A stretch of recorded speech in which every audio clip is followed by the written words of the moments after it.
Let me start with the most surprising thing I've found in over 30 years of practicing medicine. The foods quietly destroying men's kidneys after 50 aren't the ones you'd expect.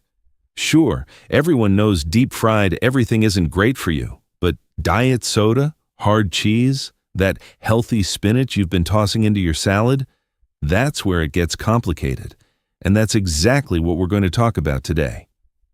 I'm Dr. Noah Prescott, and I've spent more than 3 decades working with men, particularly men over 50, watching how the everyday choices they make at the grocery store and the dinner table slowly catch up with them.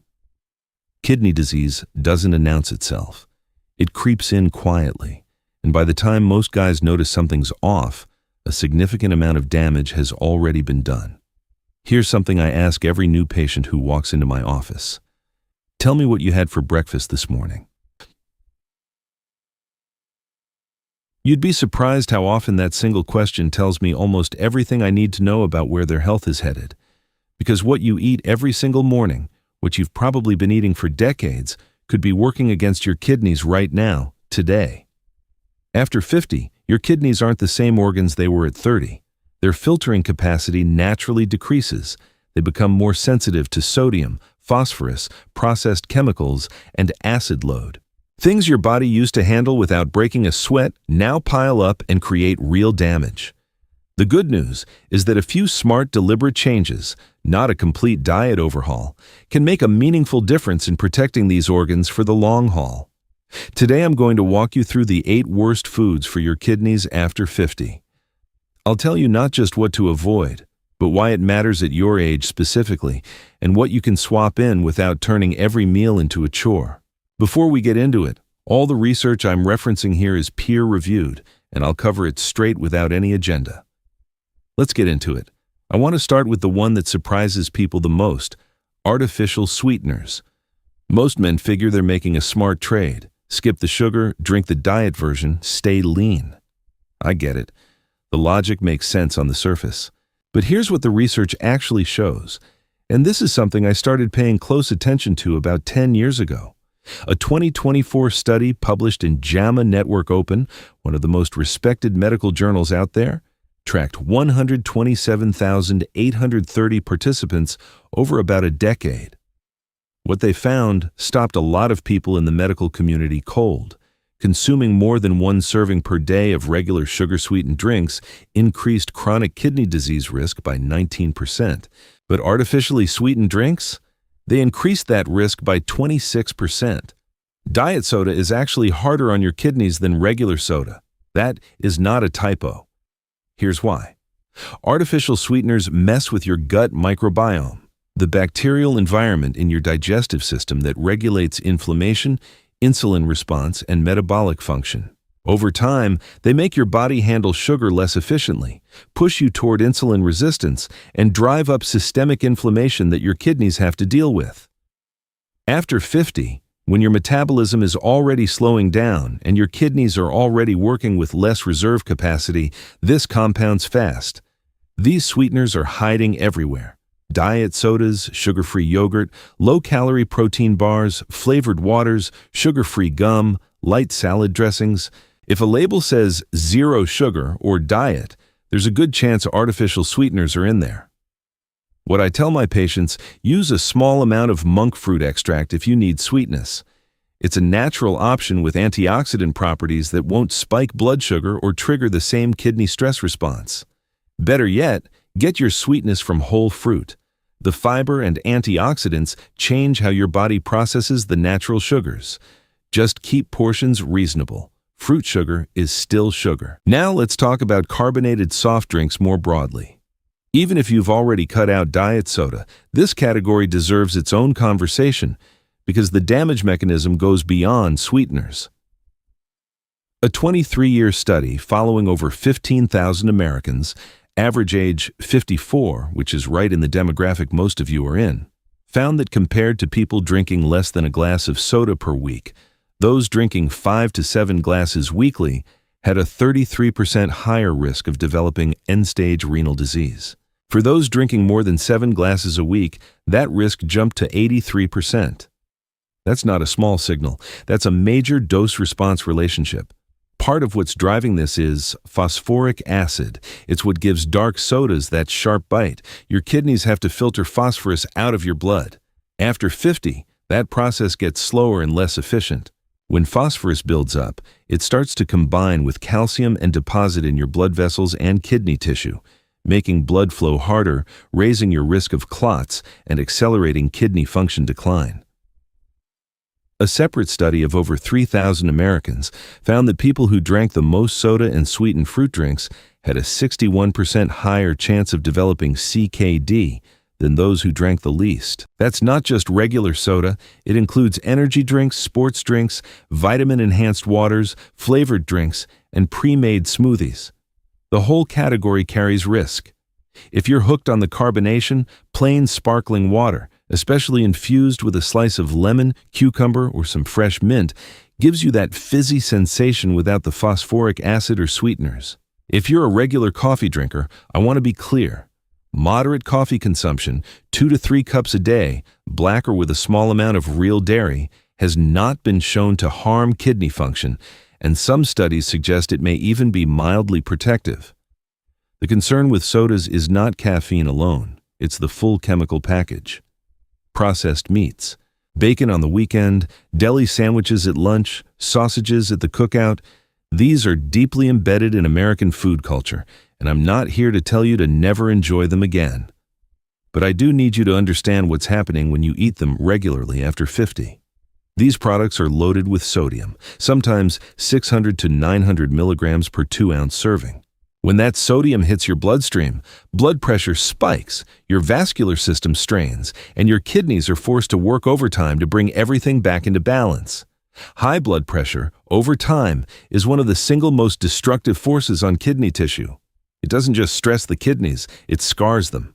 On top of that, processed meats contain sodium nitrite, a preservative that's been classified as a probable carcinogen, along with saturated fats and high levels of phosphorus.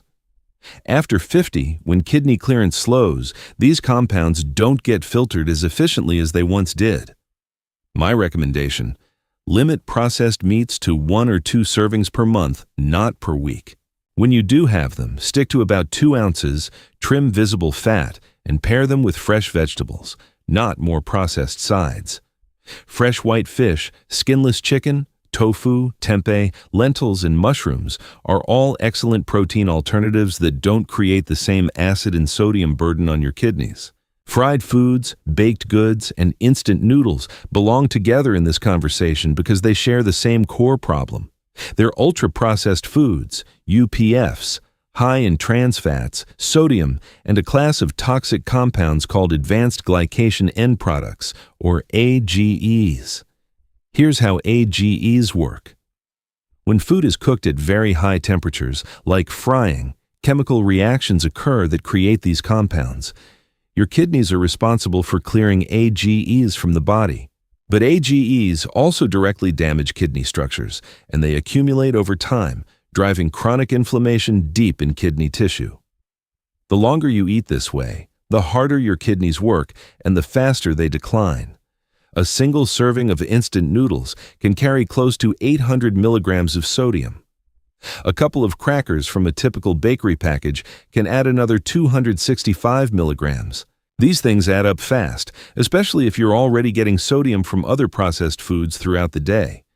The good news, you don't have to give up crispy food. Baking, grilling, dry roasting, or air frying at home gives you that satisfying crunch without the trans fats and excess salt.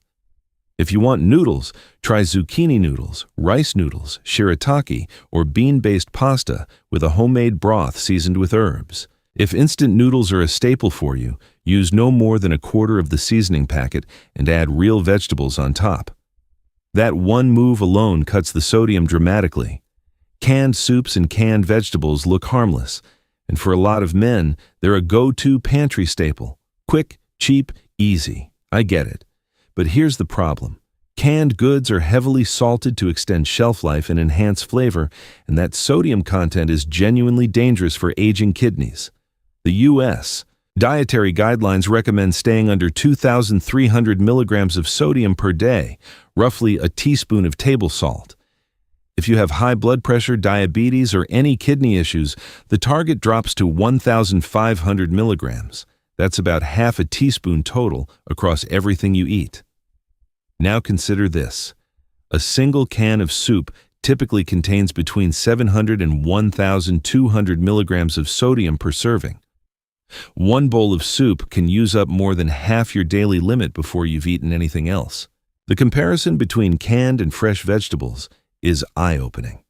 Canned peas, even after you drain and rinse them, can carry 250 milligrams of sodium per 100 grams. Fresh boiled peas, nearly zero. Canned sweet corn runs about 270 milligrams per 100 grams. Fresh corn on the cob has about 1 milligram. That difference isn't trivial when you're eating this stuff regularly. The fix is simple. Choose fresh or frozen vegetables without added sauces or seasonings. Read labels on anything that comes in a carton, jar, or can. And when you have time, make your own soups from scratch. You control every ingredient, and you can build enormous flavor with herbs, garlic, and spices without adding a fraction of the sodium.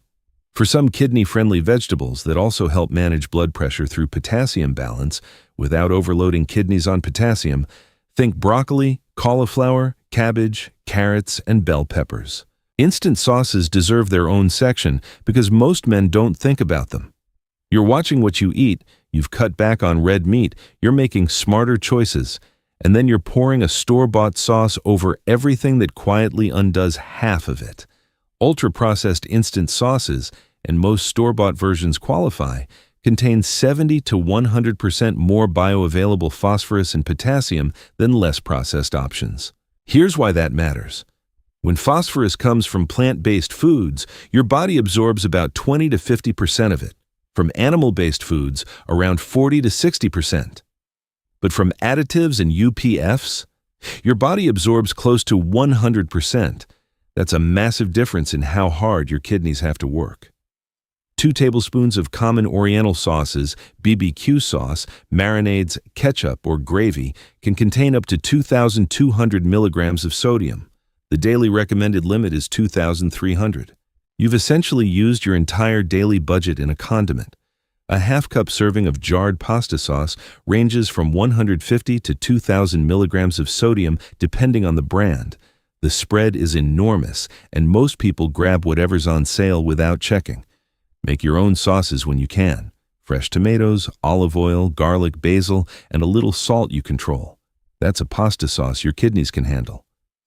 When buying store-bought, look specifically for low sodium or no salt added versions, and check the actual milligrams on the label, not just the marketing language on the front. Hard cheese is the one that surprises most of my male patients. Men over 50 grew up being told dairy is good for you, calcium, bones, strength. And that's partially true.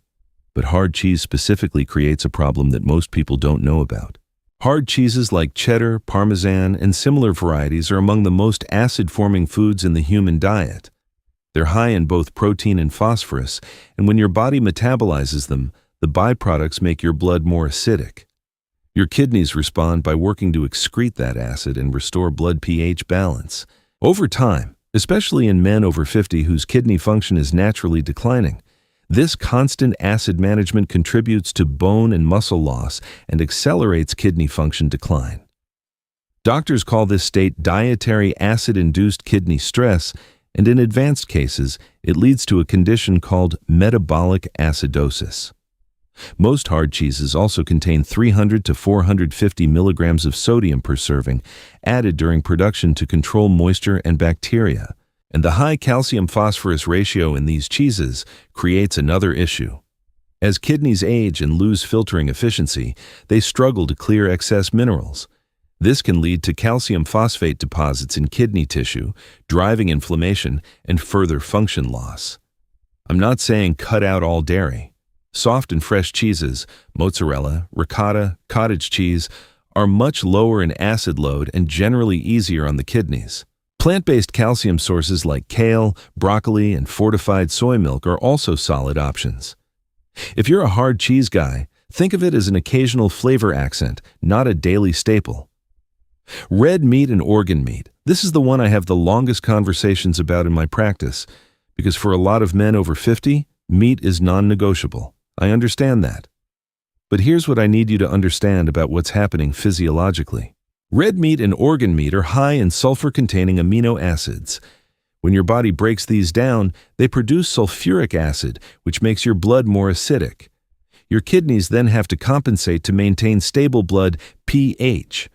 That constant compensatory workload over years pushes kidneys toward hyperfiltration, a state where they're essentially working above capacity, and that accelerates function decline and the progression toward CKD. On top of the acid load, red and organ meats are high in purines, which get broken down into uric acid. Elevated uric acid causes gout, and roughly 25% of people with CKD have gout, while about 60% have hyperuricemia, meaning high uric acid without full-blown gout symptoms. If you've ever woken up with joint pain in your foot or big toe, especially after a heavy meat meal or a night of drinking, that's your body signaling exactly this problem. A 2018 review found that while red meat increases risk for gout and hyperuricemia, certain plant proteins, including soy and legumes, can actually lower those risks. And a significant finding, replacing red meat with plant-based protein sources, especially soy and legumes, reduced the risk of end-stage renal disease by up to 62%. That is an enormous number. That's not a marginal benefit. That's a meaningful reduction in one of the most serious outcomes in kidney medicine. I'm not telling you to go vegetarian. I'm telling you to shift the ratio. If you're eating red meat 5 days a week, bring it down to 1 or 2. Fill the rest of the week with beans, lentils, tofu, quinoa, eggs, and white meat chicken. And one thing most men don't realize, organ meats are commonly used in sausages, pâtés, deli spreads, and stock cubes. Read the ingredients on those products. You may be getting more organ meat than you think. Before we get to the last 2 items on this list, I want to address something directly, because I see confusion about this in my practice all the time, and I've heard it raised by people who've watched videos like this one. Someone told me recently that they'd been adding extra spinach to their diet specifically for kidney health after watching health content online. I want to be clear about this. Spinach is high in oxalates. For many people, especially men over 50 with any degree of kidney impairment, high oxalate foods can contribute to kidney stone formation and should be consumed in moderation, not used as a kidney health staple. This is a genuinely important nuance. The same applies to foods high in potassium, like certain beans and leafy greens, which can be problematic for men who already have CKD on a potassium-restricted diet. Talk to your doctor about your specific numbers before making major changes. Canned soups and instant sauces already covered the sodium and phosphorus angle for UPFs. But let me give you the bigger picture. Studies show that when more than 30% of your total daily calories come from ultra-processed foods, your risk of chronic kidney disease trends meaningfully upward. That 30% threshold is easier to hit than you'd think. 1 processed breakfast, 1 canned lunch, 1 bottled sauce at dinner, and you're there. The core principle I've built my practice around: the closer your food is to its natural state, the less work your kidneys have to do. That's not a revolutionary idea, but it becomes dramatically more important after 50 when your kidney's reserve capacity has naturally declined and every extra burden counts more than it used to. Here's the practical summary I give every male patient in my practice over 50. You don't need to overhaul your life in a week. Make 1 swap at a time. Start with whatever's easiest for you. If you drink soda every day, start there. Move to sparkling water and work toward plain water. If your pantry is full of canned soups, start checking sodium labels and making 1 homemade soup per week.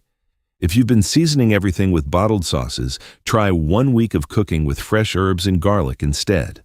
Small, consistent changes compound over months and years into real, measurable protection for your kidneys. If you're unsure where you stand with kidney health, especially if you're over 55, have high blood pressure, have diabetes, or have a family history of kidney disease, ask your doctor for a basic kidney function panel. It's a simple blood and urine test, creatinine, GFR, and a urine albumin check. Those 3 numbers tell me most of what I need to know about where a man's kidneys are headed. The sooner you have that conversation, the more you can do to change the trajectory.